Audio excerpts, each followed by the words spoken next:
39 ಆಗಿದೆ, ಈಗ 40. ಸಿಂಚನ ಇನ್ನೊಂದ್ಸಲಿ 39 ಹೇಳು ಅಂತ ಹೇಳ, ಅದಕ್ಕೆ ಇನ್ನೊಂದ್ಸಲಿ ಅದನ್ನ ಓದ್ಬಿಡ್ತೀವಿ.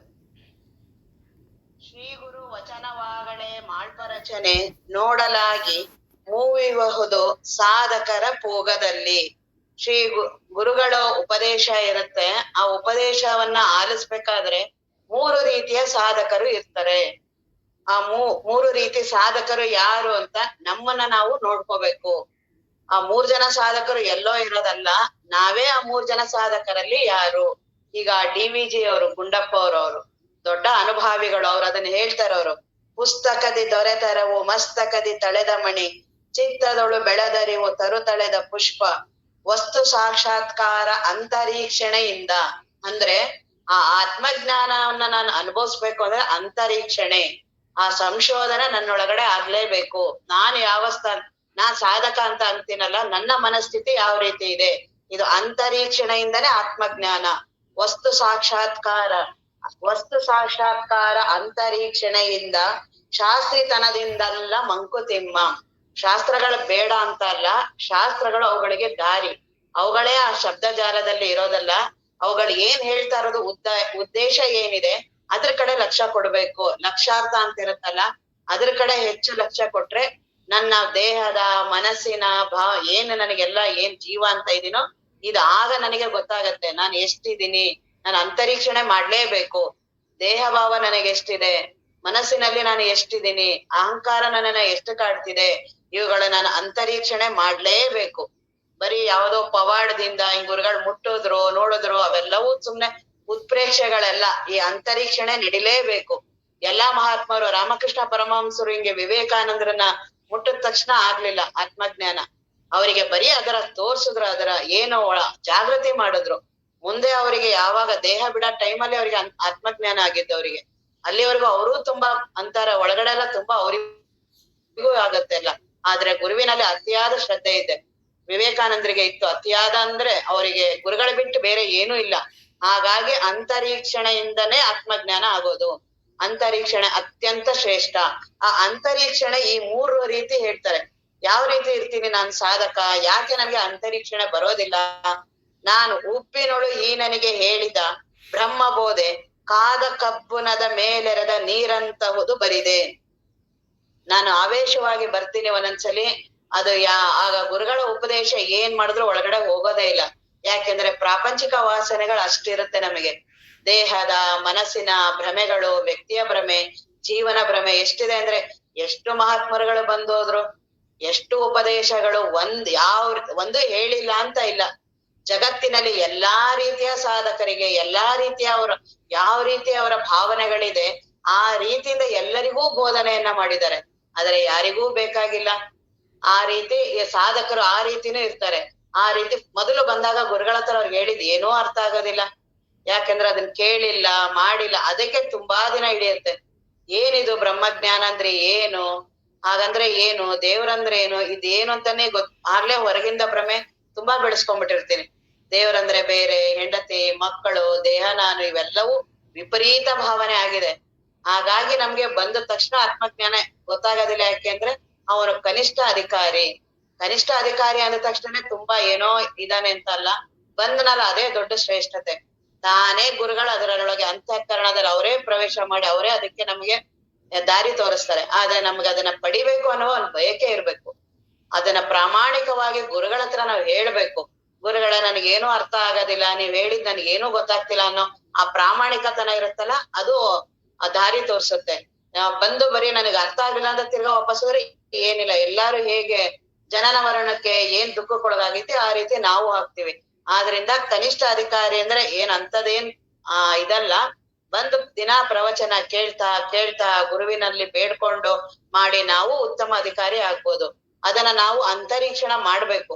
ನನಗೆ ಬರೀ ಪ್ರವಚನ ಬರೀ ನಾನು ಕೇಳ್ತಿದ್ದೀನ, ಬರೀ ಬುದ್ಧಿಗಮ್ಯನ, ನನಗೆ ಅನುಭವ ಗಮ್ಯ ಇದೆಯಾ, ನನಗೆ ನಾನು ಎಷ್ಟು ಬದಲಾವಣೆ ಆಗಿದ್ದೀನಿ, ಈ ಅಂತರೀಕ್ಷಣೆ ನಡಿಲೇಬೇಕು. ಸುಮ್ನೆ ನಾನ್ ಮಾಡ್ದೆ ಇಷ್ಟು ವರ್ಷ ಮಾಡ್ದೆ ಅದೆಲ್ಲವೂ ಸರಿ, ಆದ್ರೆ ನನ್ನ ಅಂತರಂಗದಲ್ಲಿ ಬದಲಾವಣೆ ಆಗ್ಬೇಕಲ್ಲ. ಎಂದಿನಂತೆ ಮುಂದೆ ಅದನ್ನೇ ಹೇಳ್ತಾರೆ, ಎಂದಿನಂತೆ ಜೀವಭಾವ ಎಲ್ಲವೂ ಇದೆ. ನಾನ್ 30 ವರ್ಷ 40 ವರ್ಷ 50 ವರ್ಷ ನಾನ್ ಮಾಡಿದೀನಿ ಮಾಡಿಲ್ಲ ಇವೆಲ್ಲ ಫಲ ಕೊಡ್ಬೇಕಲ್ಲ. ಮುಖ್ಯವಾಗಿ ನನ್ನಲ್ಲಿ ಬದಲಾವಣೆ ಆಗೋದೇ ಅತ್ಯಂತ ಶ್ರೇಷ್ಠ. ಗುರುಗಳ ಉಪದೇಶ ನನಗೆ ಅಳವಟ್ಟಿದ್ಯಾ, ಅದನ್ನ ನಾನಿಲ್ಲಿ ನಾನೇ ಅಂತರೀಕ್ಷಣೆ ಮಾಡ್ಬೇಕು. ಆ ಮೊದಲನೇವನಿಗೆ ಯಾಕೆ ಆಗೋದಿಲ್ಲ, ಕನಿಷ್ಠ ಅಧಿಕಾರಿಗೆ ಯಾಕೆ ಆಗೋದಿಲ್ಲ? ಉಬ್ಬಿ ನೋಡು, ಅವರಿಗೆ ಗುರುಗಳು ಎಲ್ಲರಿಗೂ ಒಂದೇ ರೀತಿ ಅವರ ಪ್ರವಚನ, ಎಲ್ಲಾ ರೀತಿಯ ಜನರು ಬರ್ತಾರೆ. ಅವರಿಗೆ ಯಾಕೆ ಬೇರೆಯವ್ರಿಗೆ ಬೇಗ ಆಗೋಯ್ತು ಆತ್ಮಜ್ಞಾನ, ಕೇಳಿದ ಒಂದು ಮಾತಿಗೆ ಆಗೋಯ್ತು? ಯಾಕೆ ಅಂದ್ರೆ ಅಂತಃಕರಣನೇ ಆ ರೀತಿ ಇದೆ, ಅಂತಃಕರಣ ರೀತಿನೇ ಆ ರೀತಿ ಇದೆ. ಆದ್ರೆ ಹಾಗಂತ ಏನೂ ಅದಕ್ಕೆ ನಾವು ನಿರಾಶೆ ಆಗೋದಲ್ಲ. ಅದರಿಂದ ಯಾಕೆ ನಾನು ಆ ರೀತಿ ಉತ್ತಮ ಅಧಿಕಾರಿ ಆಗ್ಬೇಕು ಅನ್ನೋ ಛಲ ಇರ್ಬೇಕು. ನಾನು ಯಾಕೆ ಆಗ್ಲಿಲ್ಲ, ನನಗೆ ಬೇಡವೇ ಬೇಡ ಇದು ಅನ್ನೋನು ಅಧಿಕಾರಿನೇ ಅಲ್ಲ ಅವನು. ನಾನು ಯಾವ ರೀತಿನಾರು ಇರ್ಲಿ, ಗುರುಗಳಿದ್ದಾರೆ, ಗುರುವಿನ ಮೇಲೆ ಅತಿಯಾದ ಶ್ರದ್ಧೆ, ಅವ್ರು ನನ್ನನ್ನ ಪಾರ್ ಮಾಡ್ತಾರೆ, ಅವ್ರು ದೇವ್ರಿದ್ದಾರೆ. ನಾನ್ ಕನಿಷ್ಠನೇ ಇರ್ಲಿ ಪರವಾಗಿಲ್ಲ, ಆದ್ರೆ ನಾನು ಆತ್ಮಜ್ಞಾನವನ್ನ ಪಡಿತೀನಿ. ಲೋಕದಲ್ಲಿ ಒಂದು ಸಾಮಾನ್ಯ ವಸ್ತುವಿಗೆ ಎಷ್ಟೊಂದು ಛಲ, ಇನ್ನ ಇಲ್ಲಿ ಆತ್ಮಜ್ಞಾನಕ್ಕೆ ಅವನಿಗೆ ಆತ್ಮವಿಶ್ವಾಸ ಛಲ ಇರ್ಲಿಲ್ಲ ಅಂದ್ರೆ ಆತ್ಮಜ್ಞಾನ ಹೇಗ್ ಪಡೆಯೋದು? ಅವನು ಕನಿಷ್ಠ ಅಧಿಕಾರಿ ಇರ್ಲಿ, ಯಾವ್ದಾರು ಅಧಿಕಾರಿ ಇರ್ಲಿ, ಅವನು ಉತ್ತಮ ಅಧಿಕಾರಿ ಆಗೇ ಆಗ್ತಾರೆ. ಹಾಗಾಗಿ ಗುರುವಿನಲ್ಲಿ ಅತ್ಯಂತ ಶ್ರದ್ಧೆ, ಪ್ರಾಮಾಣಿಕವಾದ ಬಯಕೆ. ಆ ಗುರುವಿನಲ್ಲಿ ಬೇಡ್ಕೋಬೇಕು, ಹೇಗಾದ್ರೂ ಬಂದಿರೋ, ಏನಾದ್ರೂ ಇರ್ಲಿ, ನೀನು ಕನಿಷ್ಠಕ್ಕಿಂತ ಕನಿಷ್ಠ ಆಗಿರೋ ಅಂತವ್ರಿಗೆ ಬೇಗ ಉಪದೇಶ ಆಗತ್ತೆ. ಇವರಿಗೆ ತುಂಬಾ ಉತ್ತಮ ಅಧಿಕಾರಿಗಾಗತ್ತೆ ಅಂತ ಏನು ಇಲ್ಲ. ಗುರುವಿನ ಕರುಣೆ ಯಾರ ಮೇಲೆ ಯಾವಾಗ ಇದೊಂದು ಕ್ರಮ ಹೇಳಿರ್ತಾರೆ. ಆದ್ರೆ ಆತ್ಮಜ್ಞಾನ ಈ ರೀತಿಯಿಂದಾನೇ ಆಗ್ಬೇಕು ಅಂತ ಏನಿಲ್ಲ. ಅವರ ಬಯಕೆ, ಅವರ ಪುಣ್ಯ, ಆ ಗುರುವಿನ ಅನುಗ್ರಹ ಯಾವಾಗ ಯಾವ ಕ್ಷಣದಲ್ಲಿ ಯಾರ್ ಬೇಕಾದ್ರೂ ಪಾರಾಗ್ಬೋದು. ಆ ರೀತಿ ಎಷ್ಟು ಮಹಾತ್ಮರ ಉದಾಹರಣೆಗಳಿದೆ. ಅಂಗುಲಿಮಾಲ ಅವ್ರಿಗೇನ್ ಆತ್ಮಜ್ಞಾನ ಪಡಿಬೇಕು ಅನ್ನೋ ಇದೆಯಾ? ವಾಲ್ಮೀಕಿ ಮಹರ್ಷಿಗಳು, ತುಳಸಿದಾಸರು, ಅವೆಲ್ಲ ಒಂದೊಂದೇ ಕ್ಷಣ, ಒಂದೊಂದೇ ಮಾತುಗಳು. ಆ ಕ್ಷಣ ಬರುತ್ತೆ, ನಮಿಗೂ ಆ ಕ್ಷಣ ಬರುತ್ತೆ, ಗುರುವಿನಲ್ಲಿ ಅದನ್ನ ಬೇಡ್ಕೋಬೇಕು, ಪ್ರಾರ್ಥನಾ ಮಾಡ್ಬೇಕು, ಬದುಕಿನ ಅನಿತ್ಯತೆಯನ್ನ ನೋಡ್ಬೇಕು. ತಾನೇ ಆ ಅನುಗ್ರಹವನ್ನ ಗುರುಗಳು ಮಾಡ್ತಾರೆ. ಆ ಮೊದಲನೇ ಆ ಸಾಧಕ ಏನಿದ್ದಾನೆ ಕನಿಷ್ಠ ಅಧಿಕಾರಿ, ಅವನಿಗೆ ಯಾಕೆ ಆತ್ಮಜ್ಞಾನ ಆಗೋದಿಲ್ಲ? ಅದು ಕಾದ ಕಬ್ಬಿಣದ ಮೇಲೆ ಅಂತರಂಗ ಇನ್ನು ಕೃಷಿ ಆಗಿಲ್ಲ. ಏನಂದ್ರೆ ಜೀವನ ದೇಹ ಅಂದ್ರೆ ಏನು, ಇದ್ರದ್ದೇನು ಚಿಂತನನೇ ಮಾಡಿಲ್ಲಲ್ಲ. ಹಾಗಾಗಿ ಸ್ವಲ್ಪ ನಿಧಾನ ಆಗತ್ತೆ. ಅವನಿಗೆ ಕಾದ ಕಬ್ಬಿಣದ ಮೇಲೆ, ಹೆಂಗೆ ಕಾದಿರುವ ಕಬ್ಬಿಣದ ಮೇಲೆ ನೀರ್ ಹಾಕಿದ್ರೆ ಅದ್ ಹೇಗ್ ವೇಸ್ಟ್ ಆಗತ್ತೆ, ಅದೇನು ಉಳ್ಕೊಳ್ಳೋದೇ ಇಲ್ಲ, ಒಂದು ಸೆಕೆಂಡ್ ಉಳಿಯೋದಲ್ವಲ್ಲ. ಹಾಗೆ ಗುರುವಿನ ಮಾತುಗಳು ನಿಲ್ಲೋದೇ ಇಲ್ಲ. ಇನ್ನ ಎರಡನೇ ಅಧಿಕಾರಿ, ನಲಿದು ಮಧ್ಯಮಗೆ ನಿರೂಪಿಸಿದ ಆತ್ಮವಿದ್ಯೆ ಕಂಜದೆಲೆದೆಳೆದ ಜಲದಂತೆ ಮುಕ್ತಾಕೃತಿ ಯೊಳಿಯುವುದು. ಅಂದ್ರೆ ನಲಿದು ಮಧ್ಯಮಗೆ, ಗುರುಗಳ ತುಂಬಾ ಪ್ರೀತಿಯಿಂದನೆ ಎಲ್ಲ ಕನಿಷ್ಠ ಮಧ್ಯಮ ಅವ್ರಿಗೆ ಯಾವ ಭೇದನೂ ಇಲ್ಲ. ಅವ್ರಿಗೆ ಗೊತ್ತೇ ಇಲ್ಲ ಇದು ನಾವು ಶಿಷ್ಯರು ನಾವೆಲ್ಲ ಹೇಳ್ಬೇಕೆ ಹೊರ್ತು ಗುರುಗಳು ಯಾವತ್ತೂ ಹೇಳೋದಿಲ್ಲ ನೀ ಕನಿಷ್ಠ ಅಧಿಕಾರಿ ಇದೆಯಾ, ಮಧ್ಯಮ ಅಧಿಕಾರಿ ಇದೆಯಾ, ಅವ್ರಿಗೆ ಏನೂ ನೋಡೋದಿಲ್ಲ. ಅದನ್ನ ಎಲ್ಲರಿಗೂ ಒಂದೇ ರೀತಿಯ ಉಪದೇಶ. ಅವ್ರು ಬರೀ ಕರುಣರಸದ ಕೋಡಿವರಿವ ಕಟಾಕ್ಷದ ಪರತತ್ವ ಅರಪುವ ಆಲಾಪದ ಅಷ್ಟೇ ಅವರ ಹೃದಯ. ಬರೀ ಬ್ರಹ್ಮಜ್ಞಾನವನ್ನ ಮಾಡ್ಬೇಕಂತ ಇರ್ತಾರೆ ಹೊರ್ತು ಇವನ್ ಅಂತಃಕರಣ ಆ ರೀತಿ ಇದೆ ಈ ರೀತಿ ಇದೆ ಅಂತ ಅವ್ರು ಯಾವತ್ತೂ ನೋಡೋದಿಲ್ಲ. ಅದಕ್ಕೆ ಗುರು ಅಷ್ಟು ದೊಡ್ಡವ್ರು ಇರ್ತಾರೆ. ಅವರು ಎಲ್ಲರಿಗೂ ಪ್ರೀತಿಯಿಂದ ಹೇಳ್ತಾರೆ, ಅವನ್ ಕನಿಷ್ಠ ಅಧಿಕಾರಿಗೂ ಹೇಳ್ತಾರೆ. ಆದರೆ ಕನಿಷ್ಠ ಅಧಿಕಾರಿಯ ಅಂತಃಕರಣನೇ ಆ ರೀತಿ ಇದೆ. ಅದು ಕಾಲ ಕಬ್ಬಿಣದ ಆಗಿರೋದ್ರಿಂದ ಅಲ್ಲಿ ಉಳಿತಾ ಇಲ್ಲ, ಆದ್ರೆ ಉಳಿಯುತ್ತೆ. ನೀನ್ ಭಕ್ತಿ ಮಾಡು, ಗುರುಭಕ್ತಿ ಮಾಡು, ತಾನೇ ಎಲ್ಲವೂ ಆಗತ್ತೆ. ಇನ್ನ ಮಧ್ಯಮಾಧಿಕಾರಿಗೆ ನಲಿದು ಮಧ್ಯಮಗೆ ನಿರೂಪಿಸಿದ ಆತ್ಮವಿದ್ಯೆ, ಅವ್ರಿಗೆ ಹೇಳುವ ಆತ್ಮವಿದ್ಯೆ ಹೇಗಿರುತ್ತೆ ಅಂದ್ರೆ ಕಂಜದೆಲೆದೆಳೆದ ಅಂದ್ರೆ ಕಮಲದ ಎಲೆ ಮೇಲೆ ಜಲದಂತೆ ಸ್ವಾತಿ ಮುತ್ತು ಮುಕ್ತಾಕೃತಿ ಎಹುಳಿಹುದು. ಅಂದ್ರೆ ಎಲೆಯ ಮೇಲೆ, ಕಮಲದ ಎಲೆಯ ಮೇಲೆ ಹೇಗೆ ಒಂದು ಸ್ವಾತಿ ಮಳೆ ಹನಿ ಒಂದು ಬಿದ್ರೆ ಅದ್ ಹೇಗೆ ಮುತ್ತಿನ ಆಕಾರ ಇರುತ್ತೆ, ಆದ್ರೆ ಅದ್ ಎಷ್ಟೊತ್ತಿರುತ್ತೆ, ಜಾರೆ ಬಿದ್ದೋಗುತ್ತೆ. ಆ ರೀತಿ ಇವನ್ ಮಧ್ಯಮನಿಗೆ ಗುರುಗಳು ಹೇಳ್ದಾಗ ಮಾಡ್ದಾಗ, ಈಗ ಶ್ರವಣದಲ್ಲಿ ನಮ್ಗೆ ಆಗತ್ತೆ ಆ ರೀತಿ. ಬ್ರಹ್ಮಜ್ಞಾನವ ನನಗೆ ಅನುಭವಕ್ಕೆ ಬಂತು ಅನ್ನೋ ಹಾಗಾಗತ್ತೆ. ಇದರಿಂದ ಆಚೆ ಹೋಗ್ತಿದ್ದಾಗೆ ಪುನಃ ನಮ್ಮ ದೇಹಾದಿಗಳು ಪ್ರಜ್ಞೆನೇ ಬರೋದಿಲ್ಲ, ಜ್ಞಾಪಕನೇ ಬರೋದಿಲ್ಲ. ಇವನು ಮಧ್ಯಮದ ಅಧಿಕಾರಿ. ಹಾಗಾಗಿ ಇವನು ತಿರ್ಗಾ ಪ್ರಯತ್ನ ಮಾಡ್ಬೇಕು, ತೀವ್ರವಾಗಿ ಗುರುಭಕ್ತಿ ಮಾಡ್ಬೇಕು, ಶ್ರವಣವನ್ನ ಮಾಡ್ಬೇಕು. ನಾನು ಅಲ್ಲೇ ಇದ್ದೀನಿ ಅಂತ ಅಲ್ಲೇ ಉಳಿಯೋದಲ್ಲ, ಮುಂದೆ ಅದಕ್ಕೆ ಪ್ರಯತ್ನವನ್ನ ಮಾಡ್ಬೇಕು. ಉತ್ತಮ ಅಧಿಕಾರಿ ಯಾಕೆ ಆಗ್ಬಾರ್ದು? ನಾನು ಉತ್ತಮ ಅಧಿಕಾರಿ ಆಗ್ಬೇಕು. ಇವತ್ ಗುರುಗಳು ಹೇಳುವ ಬ್ರಹ್ಮಜ್ಞಾನವನ್ನ ಕೇಳ್ತಾ ನಾನು ಬ್ರಹ್ಮಜ್ಞಾನವನ್ನ ಅನುಭವಿಸ್ಬೇಕು. ಈ ರೀತಿಯಾದ ತೀವ್ರ ಇಚ್ಛೆ ಇರ್ಬೇಕು. ಪ್ರಾಪಂಚಿಕದಲ್ಲಿ ಒಬ್ಬ ಲಾಟ್ರಿ ತಗೊಳ್ತಾನಲ್ಲ, ಅವನು ಇಡೀ ಜಗತ್ತಲ್ಲಿ ಎಲ್ಲಾರು ತಗೊಂಡಿರ್ತಾರೆ, ನನಗೇ ಹೊಡೆಯುತ್ತೆ ಅಂತ ಅವನಿಗಿರುತ್ತಲ್ಲ, ಆ ಲಾಟ್ರಿ ನನಗೇ ಬರುತ್ತೆ ಅಂತ ಅವನಿಗೆ ಅತಿಯಾದ ವಿಶ್ವಾಸ. ಯಾರು ಹೇಳಿದ್ರು ಕೇಳೋದಿಲ್ಲ ಅವನು. ಅಷ್ಟ್ ಕೋಟಿ ಜನದಲ್ಲಿ ನಿನ್ಗೆಲ್ ಬರುತ್ತೋ, ಇಲ್ಲ ಗೊತ್ತಿಲ್ಲ ಯಾವ ಬರ್ಬೋದು ಅಂತ. ಅಂತವನಿಗೆ ಅಷ್ಟು ವಿಶ್ವಾಸ ಇದೆ. ಇನ್ನ ಆತ್ಮಜ್ಞಾನ ಪಡೆಯೋನಿಗೆ ಗುರುವಿನಲ್ಲಿ, ಶಾಸ್ತ್ರದಲ್ಲಿ, ಆತ್ಮವಿದ್ಯೆಯಲ್ಲಿ ಎಷ್ಟು ವಿಶ್ವಾಸ ಇರಬೇಕು. ಪ್ರತಿದಿನ ಈ ದಿನ ನಾನು ಆತ್ಮಜ್ಞಾನವನ್ನ ಪಡಿತೀನಿ ಅನ್ನೋ ಹಾಗಿರ್ಬೇಕು. ಅಷ್ಟು ಉತ್ಸಾಹ, ಅಷ್ಟು ಆಸಕ್ತಿ, ಅಷ್ಟು ಶ್ರದ್ಧೆ ಇದ್ರೇನೆ ಆತ್ಮಜ್ಞಾನ ಆಗೋದು. ಇನ್ನ ಮೂರನೇ ಶಿಷ್ಯ ಆ ರೀತಿನೇ ಇರ್ತಾನೆ. ವರ ವಿಶಿಷ್ಟನೊಳೊರೆದ ಶಂಭುಲಿಂಗದರಿವು ಚಿಪ್ಪುವೆರೆದು ಮುತ್ತಾದಂತೆ ವಾರಿಯಹುದು ಸಫಲ. ಆ ಮೂರನೇ ಅವನು ಉತ್ತಮ ಅಧಿಕಾರಿ ಇರ್ತಾರಲ್ಲ, ಅವ್ರಿಗೆ ಅವನು ಹೇಗಿರ್ತಾನೆ ಅಂತಂದ್ರೆ, ಹೆಂಗೆ ಈ ಕಪ್ಪೆ ಚಿಪ್ಪಿನೊಳಗಡೆ ಸ್ವಾತಿ ಮುತ್ತಿನ ಹಳೆ ಆ ಮಳೆ ಬಿದ್ದ ತಕ್ಷಣನೇ ಅದು ಮುತ್ತಾಗತ್ತಂತದು. ಅಂದ್ರೆ ಅಷ್ಟು ಶ್ರೇಷ್ಠವಾಗಿರುತ್ತೆ ಅದು. ಮಳೆ ಹನಿ ಬೀಳ್ತಿದಂಗೆ ಆಗತ್ತಲ್ಲ, ಮುತ್ತಾಗುವ ಹಾಗೆ ಗುರುವಿನ ಉಪದೇಶ ಕೇಳ್ತಾ ಇರೋ ಹಾಗೆ ಆತ್ಮಜ್ಞಾನ ಆಗತ್ತಲ್ಲ, ಅವನ್ ಅತ್ಯಂತ ಶ್ರೇಷ್ಠ ಇದ್ದಾನೆ. ನಾವು ನಮ್ಮ ಮನಸ್ಸನ್ನ ಅದೇ ರೀತಿ ತಯಾರಿ ಮಾಡ್ಕೋಬೇಕು. ಆ ರೀತಿ ತಯಾರಿ ಆದ್ರೇನೆ ಆತ್ಮಜ್ಞಾನ ಆಗೋದು. ಸುಮ್ಮನೆ ಭಾವನಾತ್ಮಕವಾಗಿ ಯಾವಾಗ್ಲೋ ಒಂದು ದಿನ ಆಗತ್ತೆ, ಅಲ್ಲಿ ಗುರುವಿನ ಅನುಗ್ರಹ ಆಗತ್ತೆ, ಹೆಂಗೋ ಆಗತ್ತೆ, ಕೃಪೆ ಆಗತ್ತೆ, ಇಲ್ಲ. ಈ ರೀತಿ ತೀವ್ರವಾದ ಬಯಕೆ ಮಾಡ್ಲೇಬೇಕು. ಶ್ರವಣವನ್ನ ನಿತ್ಯ ಮಾಡ್ಬೇಕು. ಒಂದು ದಿನ ತಪ್ಪಬಾರ್ದು. ಶ್ರವಣವನ್ನ ತಪ್ಪದ್ವಿ, ಆ ಭ್ರಮೆಗಳು ವಿಪರೀತ ಮೊದಲೇ ಇರೋದು ಜಾಸ್ತಿ ಆಗತ್ತೆ. ಈ ಶ್ರವಣದಲ್ಲಿ ಅದ್ರದ್ದು ಸ್ವಚ್ಛತೆ ಆಗತ್ತೆ. ಏನು ಆ ಕೊಳೆ ನೀರಿನ ಮೇಲೆ ನಿಂತಿರುತ್ತಲ್ಲ ಪಾಚಿ, ಅದನ್ನ ಸರಿಸ್ತಾರೆ. ತಿರ್ಗಾ ಹೊರಗಡೆ ಹೋದ ತಕ್ಷಣ ತಿರ್ಗಾ ಪಾಚಿ ಆಗತ್ತೆ.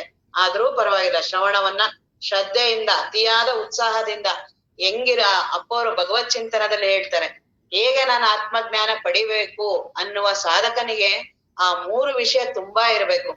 ಆ ಆತ್ಮ ವಸ್ತುವಿನಲ್ಲಿ ಅನನ್ಯ ಮಮತೆ, ತುಂಬಾ ಪ್ರೀತಿ ನನಗೆ ಆತ್ಮಜ್ಞಾನ ಪಡಿಬೇಕು ಅನ್ನೋದ್ರಲ್ಲಿ. ಆ ರೀತಿ ಇದೆಯಾ ನನಗೆ? ಅತಿಯಾದ ಪ್ರೀತಿ, ನನಗೆ ಸತ್ಯ ವಸ್ತುವನ್ನ ಅನುಭವಿಸಬೇಕು ಅನ್ನುವ ಅತ್ಯಂತ ಪ್ರೀತಿ, ಅನನ್ಯ ಮಮತೆ ನನಗೆ. ಮತ್ತೆ ಇನ್ನ ಆ ಮಮತೆ ಹೇಗಿರುತ್ತೆ ಅಂದ್ರೆ ತನ್ಮಯತೆ ಮಾಡ್ಸುತ್ತೆ. ಅದು ಹೊರಗಿನ ಎಲ್ಲಾ ವಸ್ತುವಿನಲ್ಲಿ ಇದ್ರಲ್ಲೆಲ್ಲ ಅನುಭವಿಸ್ತಿರ್ತೀವಿ ನಾವು. ಆದ್ರೆ ಅದು ವ್ಯಕ್ತಿಗಳಲ್ಲಿ, ವಸ್ತುಗಳಲ್ಲಿ ಇರೋದ್ರಿಂದ ಅದು ಬಂಧನ ಮಾಡುತ್ತೆ. ಅದನ್ನ ದೇವರಿಗಾಗಿ ಮಾಡ್ಬೇಕು. ಮಾಡಿದ್ರೆ ನಾವು ಉತ್ತಮ ಅಧಿಕಾರಿಗಳನ್ನೇ.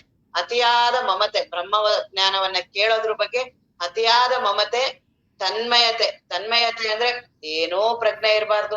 ಪ್ರವಚನವನ್ನ ಕೇಳ್ಬೇಕಾದ್ರೆ ದೇಹದ, ಮನಸ್ಸಿನ, ಅಹಂಕಾರದ ಯಾವ ಜೀವನೇ ನಾನಲ್ಲದೆ ಇರುವಂತ ಆ ಬ್ರಹ್ಮ ವಸ್ತುವನ್ನ ಅನುಭವಿಸ್ಬೇಕು ಅಂದ್ರೆ ಮನಸ್ಸು ಎಷ್ಟು ತನ್ಮಯತೆ ಇರ್ಬೇಕು. ಆ ಶ್ರವಣದಲ್ಲೇ ಎಲ್ಲ ಆಗತ್ತೆ. ಶ್ರವಣವನ್ನ ಅದೇ ನಾವ್ ಬರೋದಕ್ಕಿಂತ ಮೊದಲು ನನ್ನ ಹಗಲು ರಾತ್ರಿ ಅದೇ ಚಿಂತನವನ್ನೇ ಮಾಡ್ತಿರ್ಬೇಕು. ಬ್ರಹ್ಮಜ್ಞಾನದ ಚಿಂತನವನ್ನೇ ಮಾಡ್ಬೇಕು. ಆಗ ಶ್ರವಣ ಅಮೃತ. ಆ ಶ್ರವಣವನ್ನ ಹೇಳ್ಬೇಕಾದ್ರೆ ಗುರುಗಳಿಗೆ ಎಷ್ಟು ಆನಂದ ಆಗತ್ತೆ. ನಾನು ಏನ್ ಬಹಳ ತಾಪ ಮಾಡ್ಕೊತಿದಿರ್ತೀನಲ್ಲ, ಅದೆಲ್ಲ ಗುರುಗಳು, ಏನ್ ಇಷ್ಟೊಂದು ತಾಪ ಮಾಡ್ಕೋತೀಯ, ಈ ದೇಹ ನೀನಲ್ಲ, ಈ ಮನಸ್ಸು ಇವೆಲ್ಲ ಏನ್ ತುಂಬಾ ಪರದಾಡ್ತಿದೆಯಲ್ಲ, ಆ ಮನಸ್ಸೇ ನೀನಲ್ಲ, ಆ ಅಹಂಕಾರನೇ ನೀನಲ್ಲ, ಆ ಇರೋದೇ ಆ ಬ್ರಹ್ಮ ವಸ್ತು. ಈ ಅನುಭವವನ್ನ ಹೇಳ್ಬೇಕಾದ್ರೆ ತನ್ಮಯತೆಯಿಂದ ಕೇಳ್ಬೇಕು. ಇಡೀ ದೇಹ, ಮನಸ್ಸು, ಭಾವ ಎಲ್ಲವೂ ಆ ಬ್ರಹ್ಮಜ್ಞಾನವನ್ನೇ ಅನುಭವಿಸುವಷ್ಟು ತನ್ಮಯತೆ. ಈ ತನ್ಮಯತೆ ಅಥವಾ ಮಮತೆ, ಆ ಮಮತೆ ಇರುತ್ತಲ್ಲ, ಅದ್ರ ಮೇಲೆ ಅತಿಯಾದ ಪ್ರೀತಿ ಇರುತ್ತಲ್ಲ, ಅದು ತನ್ಮಯತೆನ ಉಂಟು ಮಾಡುತ್ತೆ. ನನಗೆ ಹೊರಗಿನ ವಸ್ತುಗಳ, ವ್ಯಕ್ತಿಗಳಲ್ಲಿ ಆ ತನ್ಮಯತೆ, ಆ ಪ್ರೀತಿ ಇರೋದ್ರಿಂದನೇ ನಾನು ಅದ್ರಲ್ಲಿ ಅಷ್ಟು ತನ್ಮಯತೆ. ಸಂಸಾರದಲ್ಲಿ ಯಾಕೆ ಅಷ್ಟು ತನ್ಮಯತೆ? ಅದ್ರ ಮೇಲೆ ಅತಿಯಾದ ಮಮತೆ ನನಗೆ. ಅತಿಯಾದ ಪ್ರೀತಿ, ದುಡ್ಡು, ಹೆಣ್ಣು, ಅವುಗಳ ಮೇಲೆ ಅತಿಯಾದ ಪ್ರೀತಿ. ಆ ಪ್ರೀತಿ ನನಗೆ ತನ್ಮಯತೆ ಉಂಟು ಮಾಡಿರೋದು. ಅದನ್ನ ಸ್ವಲ್ಪ ಬದಲಾವಣೆ ಮಾಡೋದು. ಅದನ್ನ ಶ್ರವಣದಲ್ಲಾರು ಆಗ್ಲಿ, ಬೇರೆ ಸಮಯದಲ್ಲಿ ಆಗಿಲ್ಲ ಅಂದ್ರೂ ಪರವಾಗಿಲ್ಲ, ಶ್ರವಣದಲ್ಲೇನೆ ಅತಿಯಾದ ತನ್ಮಯತೆಯಿಂದ ಕೇಳು. ಬ್ರಹ್ಮಜ್ಞಾನ ಆಗೇ ಬಿಡತ್ತೆ. ತಿರ್ಗಾ ಪುನಃ ಹೋಗಿ ಮಾಡ್ಬೇಕು ಸಾಧನೆ ಗೀಧನೆ ಆಗೋದಿಲ್ಲ. ಬಹಳ ದೇಹ ಭ್ರಮೆ, ಮನಸ್ಸಿನ ಭ್ರಮೆ, ಜೀವ ಭ್ರಮೆ ವಿಪರೀತ ಇದೆ. ನನಗೆ ನಾನು ಅವನ್ನೆಲ್ಲ ಕಳ್ಕೊತೀನಿ ಅಂತ ಆಗೋದಿಲ್ಲ. ಶ್ರವಣದಲ್ಲಿ, ಗುರುವಿನ ಮಾತಿನಲ್ಲಿ ಸ್ವಲ್ಪ ಲಕ್ಷ್ಯ ಕೊಟ್ರೆ ತಾನೇ ಆ ತನ್ಮಯತೆ ಬರುತ್ತೆ. ಆ ಬ್ರಹ್ಮಜ್ಞಾನವನ್ನ ಅನುಭವಿಸ್ತೀವಿ. ಆ 3 ಜನ ಸಾಧಕ ನಾವೇ ಅದನ್ನ ಮೊದ್ಲು ನಾನ್ ಕನಿಷ್ಠ ಇರ್ತೀನಿ. ನಾನ್ ಮೊದಲು ಪ್ರವಚನ ಬಂದಾಗ ಏನೂ ನನಗೆ ಗೊತ್ತಿಲ್ಲ. ಮುಂದೆ ನಾನೇ ಆ ಮಧ್ಯಮ ಅಧಿಕಾರಿ ಆಗ್ತೀನಿ, ನಾನೇ ಉತ್ತಮ ಅಧಿಕಾರಿ ಆಗ್ತೀನಿ. ಹಾಗಾಗಿ ಆ ಗುರುವಿನಲ್ಲಿ, ಬ್ರಹ್ಮಜ್ಞಾನದಲ್ಲಿ ಅತಿಯಾದ ಮಮತೆ ಇರ್ಬೇಕು. ಬ್ರಹ್ಮಜ್ಞಾನವನ್ನ ಇವತ್ ನಾನ್ ಯಾವತ್ತು ಬ್ರಹ್ಮಜ್ಞಾನ ಕೇಳಿಲ್ವೋ ಅವತ್ತು ನಿನ್ನ ವೇಸ್ಟ್, ನಿನ್ನ ಬದುಕೆ ವೇಸ್ಟ್ ಅವತ್ತು. ಯಾಕೆಂದ್ರೆ ವ್ಯಕ್ತಿಯಾಗಿ, ಜೀವನಾಗಿ ವಿಪರೀತ ವಾಸನೆಗಳಿರೋದು ಬ್ರಹ್ಮಜ್ಞಾನ ಕೇಳೋದ್ರಿಂದ ಮಾತ್ರ ಸಡಿಲ. ಇನ್ನ ಜಗತ್ತಿನಲ್ಲಿ, ಬದುಕಿನಲ್ಲಿ ನನ್ನ 100 ವರ್ಷದಲ್ಲಿ ಎಲ್ಲಾ ವ್ಯಕ್ತಿಯನ್ನ ಗಟ್ಟಿ ಮಾಡುವಂಥದ್ದು. ಇಲ್ಲೊಂದೇ ಬ್ರಹ್ಮಜ್ಞಾನದ ಒಂದರಿಂದನೇ ಮಾತ್ರ ನನ್ನ ವ್ಯಕ್ತಿಯ ಸಡಲಿಕೆ ಆಗೋದು. ಇನ್ನ ಸಾಧನೆಗಳಾಗ್ಲಿ, ಶಾಸ್ತ್ರಗಳಾಗ್ಲಿ, ಅಧ್ಯಯನಗಳಾಗ್ಲಿ ವ್ಯಕ್ತಿಯನ್ನ ಬಂಧನ ಮಾಡ್ತಿರುತ್ತೆ. ನಮಗದು ಗೊತ್ತಾಗೋದಿಲ್ಲ. ಯಾಕಂದ್ರೆ ಗುರುವಿನಲ್ಲಿ ಬೇಡ್ಕೋಬೇಕು. ಅದಕ್ಕೇನೆ ಗುರುಗಳ ಅತ್ಯಂತ ಶ್ರೇಷ್ಠ. ಯಾಕೆ ಅಂದ್ರೆ ನಾನು ಯಾವ ಭಾವಬಂಧನಕ್ಕೊಳಗಾಗ್ತೀನಿ ನನಗೆ ಗೊತ್ತಿಲ್ಲ, ಯಾವುದು ನನ್ನನ್ನ ಮರೆ ಮಾಡುತ್ತೆ ಗೊತ್ತಿಲ್ಲ. ಆತ್ಮಜ್ಞಾನ ಒಂದು ಬಿಟ್ಟು ಬಾಕಿ ಎಲ್ಲವನ್ನೂ ಮಾಡುತ್ತೆ. ತಪಸ್ಸನ್ನ ಮಾಡ್ಸತ್ತೆ, ನನ್ನ ಎಲ್ಲವನ್ನೂ ಮಾಡ್ಸತ್ತೆ. ವಿಪರೀತ ಅಧ್ಯಯನ, ಶಾಸ್ತ್ರಗಳು, ಮುಖೋದ್ಗತ ಎಲ್ಲವನ್ನೂ ಮಾಡ್ತೀನಿ ನಾನು. ಆದರೆ ಆ ನಾನನ್ನೋದನ್ನೇ ನನಗ್ ನೋಡೋದಿಕ್ ಬರೋದಿಲ್ಲ. ಆ ನಾನನ್ನ ನಾನು ಗಟ್ಟಿ ಮಾಡ್ತಿದ್ದೀನಿ ಅನ್ನೋದು ಗೊತ್ತಾಗೋದಿಲ್ಲ. ಯಾವ್ದ್ರಿಂದ ಅದ್ ಗಟ್ಟಿ ಆಗ್ತಿದೆ ಅನ್ನೋದು ಪ್ರಜ್ಞೆ ಇಲ್ಲ. ಯಾಕೆಂದ್ರೆ ಜೀವನಾಗಿ ನನ್ನ ಬದುಕು, ಆ ವ್ಯಕ್ತಿಯಾಗಿ ನಾನಾದ್ಮೇಲೆ ನನ್ನ ಬದುಕಿರೋದು. ಅದರಿಂದ ಅದರ ಹಿಂದೆ ಆತ್ಮವಸ್ತು ಇರೋದು. ನನ್ನ ಚಿಂತನ, ದಿನ, ಬದುಕು ಎಲ್ಲವೂ ನಾನಿನ ಕೆಳಗೇನೆ. ಹಾಗಾಗಿ ನನಗೆ ಅದು ಗೊತ್ತೇ ಆಗೋದಿಲ್ಲ.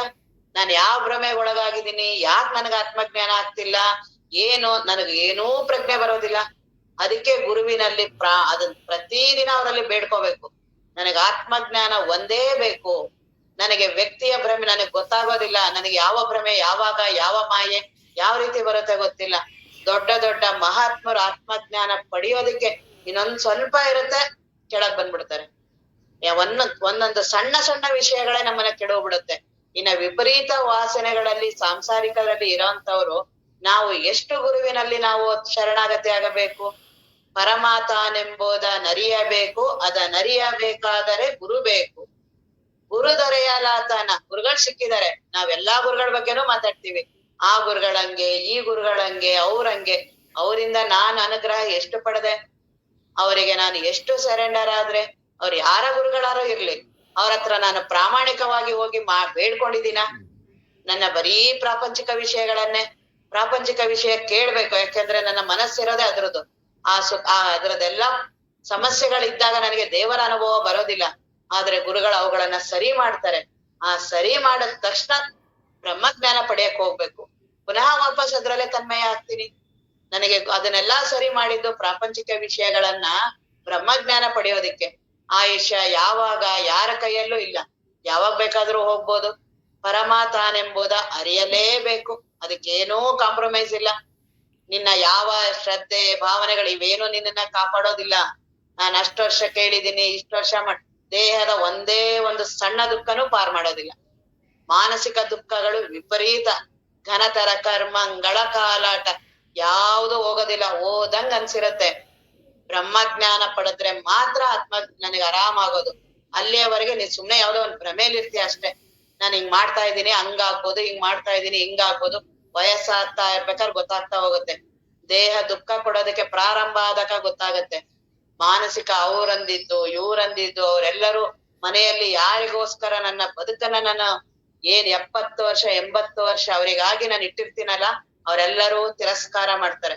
ಆಗ ವಿಪರೀತ ನೋವುಗಳು, ನನ್ನ ಮನಸ್ಸಿನಲ್ಲಿ ವಿಪರೀತ ವಾಸನೆಗಳು, ಬಯಕೆಗಳು, ಇಂದ್ರಿಯಗಳನ್ನ ಆ ರೀತಿ ವಿಪರೀತವಾಗಿ ಬಳಸಿರ್ತೀನಿ.